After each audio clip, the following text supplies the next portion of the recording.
Hey, hello. Small change of plans.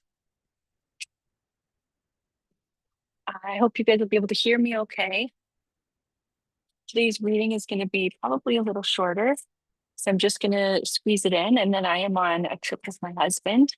So looking forward to spending this time with him. And yeah, looking forward to what the next couple days hold. So today I'm going to be reading chapter 7 of You're Strong Enough for This.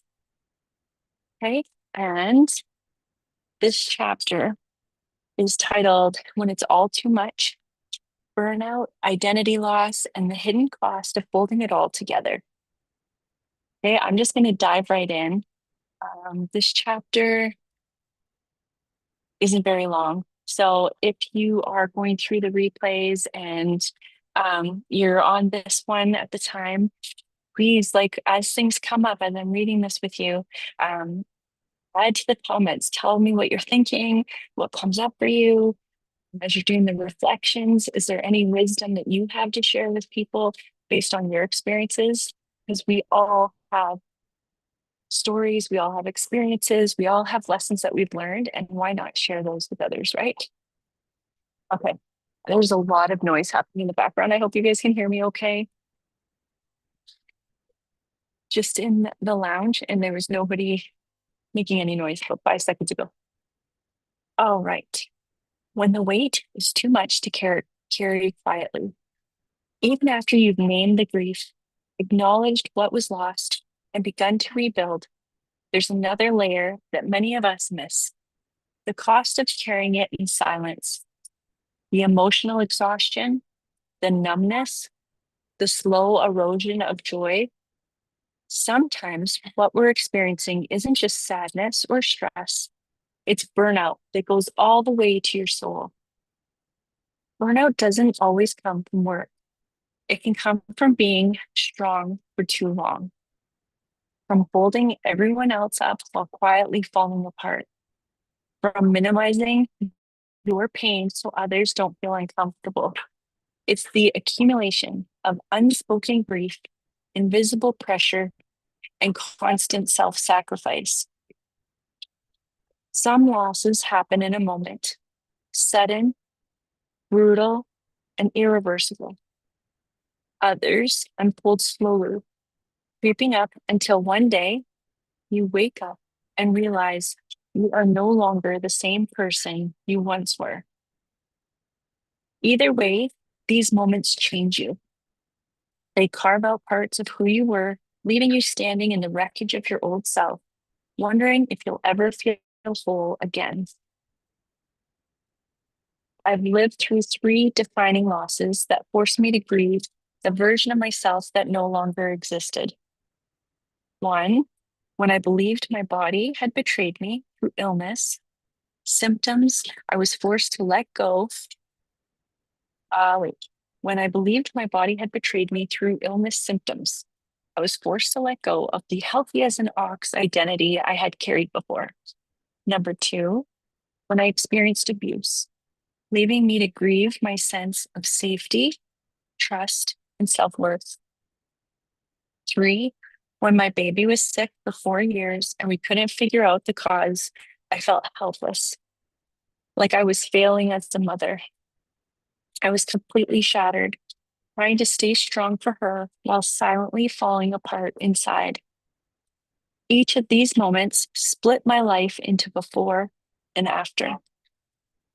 There was the me before I got sick, full of energy, unshaken, capable. And then there was the me after, fragile, cautious, and suddenly afraid of my body's limits. There was the me before I was hurt, who trusted easily, moved through the world without fear. And then there was the me after, hyper aware, hesitant, scared of most men, carrying invisible scars. There was the me before I had to watch my child suffer, and the me after, a mother who now knew just how powerless love could feel in the face of pain. These were not losses in a traditional sense. No one died, nothing physically disappeared, but the loss of self is a kind of death. And grieving it is just as real as grieving any person or relationship. The grief no one talks about, losing yourself. Grief isn't just about death, it's about loss in all its forms, losing a relationship, a dream, or a version of yourself that you never imagined would disappear. Personal illness. When your body stops working the way it used to, you lose more than just your health. You lose trust in yourself.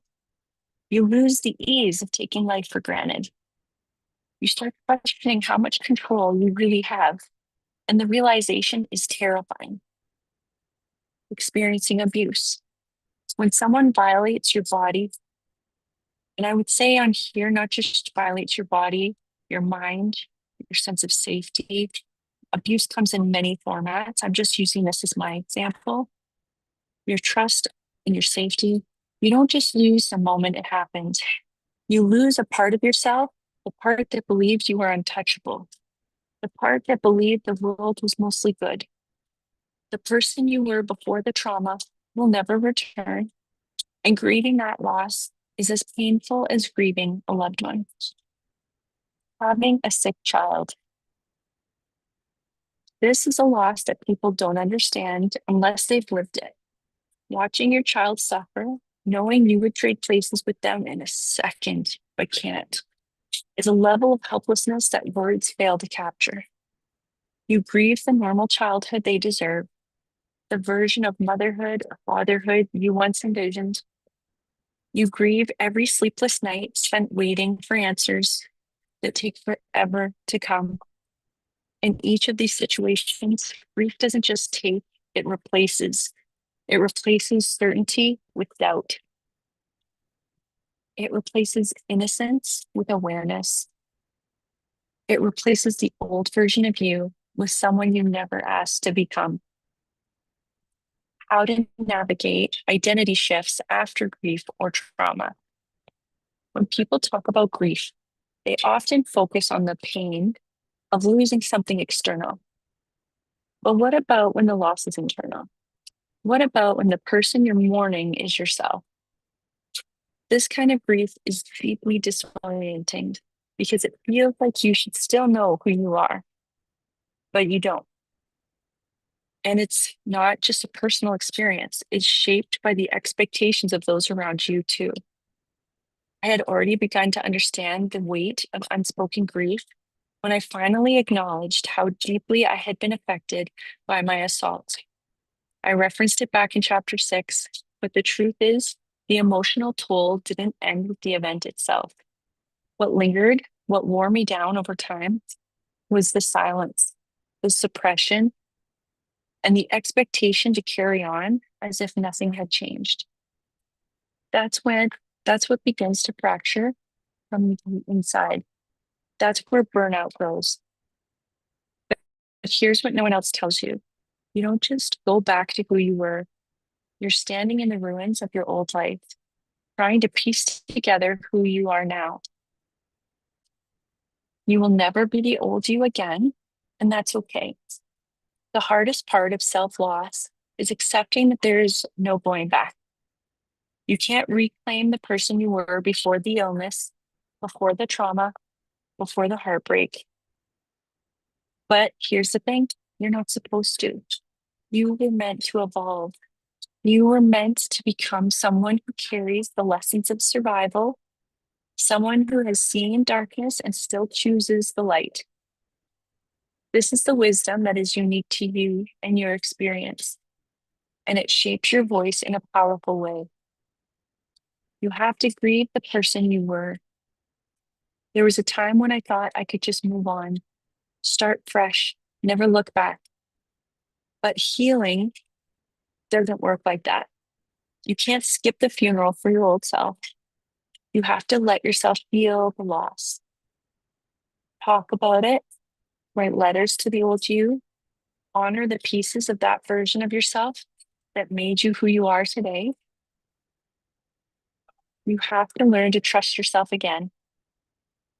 After trauma, illness, or any life altering event, trust in yourself feels shattered. You begin to doubt your decisions, your body, even your ability to keep yourself safe. The assumptions and belief systems that carried you up to this point suddenly feel uncertain. And that can be a deeply vulnerable place to live. I believe true confidence comes from being able to make clear, quick decisions. But when your trust in yourself is fractured, it can make you appear indecisive, disorganized, or uninformed to the outside world. What they don't see is the broken relationship that you're trying to mend within yourself. When people would tell me to trust my intuition, I think you have no idea how unsafe that feels. I had interpreted my past experiences as proof that I couldn't trust myself, that my intuition was misguided, and my decision making was flawed at best. I truly had no faith in my own abilities. This created a painful void in my life, and I knew I couldn't move forward with joy or ambition until I addressed it. Rebuilding that trust became essential, not just for my healing, but for my ability to enjoy life again and can confidently pursue my goals. The good news, I didn't rush the process. I honored it because rebuilding trust with yourself takes time. Start with small commitments. Follow through on promises to yourself, even the tiny ones. Show yourself gentle, gently, consistently that you are capable. This is one that I see all the time with adults. Everybody, like I hear it talked a lot about for kids and in school about consistency and teaching kids consistency and follow through when most adults break promises with themselves constantly. They set goals, they don't hit them and they don't care. They set out to do something, they come short, oh well. You are saying something very strongly to yourself when you don't follow through and keep your word with yourself. Trust me. Try to follow through, put the effort in like you matter, and notice the different relationship you can have with yourself.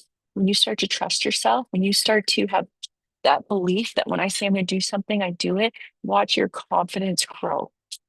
It's incredible. Okay. You are not weak for changing.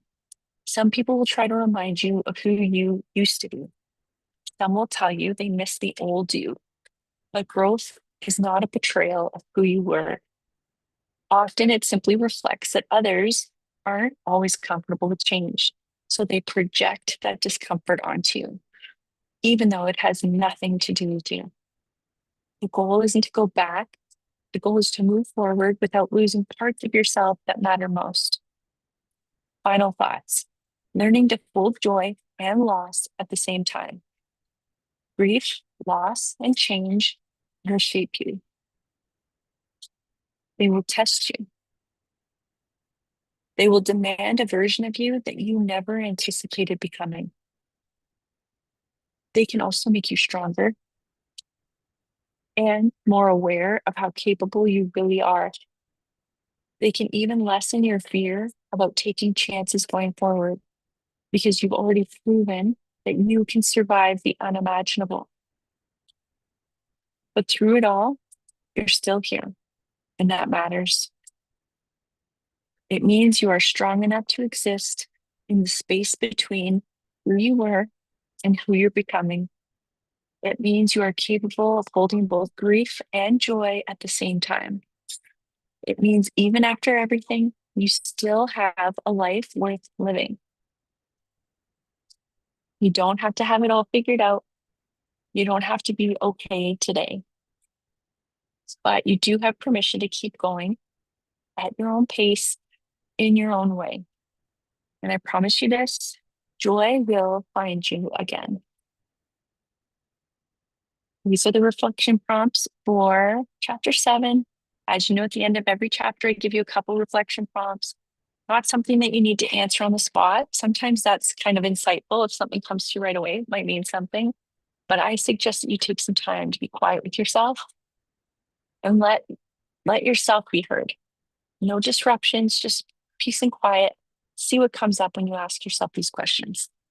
Number one, what version of yourself have you had to grieve? Number two, how has loss of any kind shaped or shifted your identity? Number three, who in your life truly understands your grief and who has the capacity to support you through it? Be honest with yourself. It doesn't serve anyone if you put this on someone that you know is not capable of supporting you. There are resources and help and people out there who do have the capacity, who do have the skills to support you through hard times. You don't just put it on whoever's familiar, whoever you always go to. If you know that they don't help and that they don't have the capability, that's okay. Find someone who does. You are worth that. Last one, fourth, what's one thing you can do this week to build or rebuild trust in yourself? Please share what comes up for you. I would love to hear any of these. And if you do these reflections, just watch how much you're learning about yourself, how close you can get to yourself by taking the time to care about what your answers are. Okay, you are strong enough for this. You are still here. That matters. Your life is worth it. Let's make the most of it. I'm gonna pop over just to see it. I messed up today's time. Oh, Gia did make it. Hi, Gia. Okay. As I said, if you're on the replays, feel free, jump in the comments. Okay, we're still monitoring them, watching them, responding back when people bring up any questions or you have any important shares. We'll make sure people know about it. All right. Take care of yourselves, everyone. I'm off on my vacation with my husband. I'm gonna show you him. He's so handsome. Okay, bye everybody. Have a great rest of your day.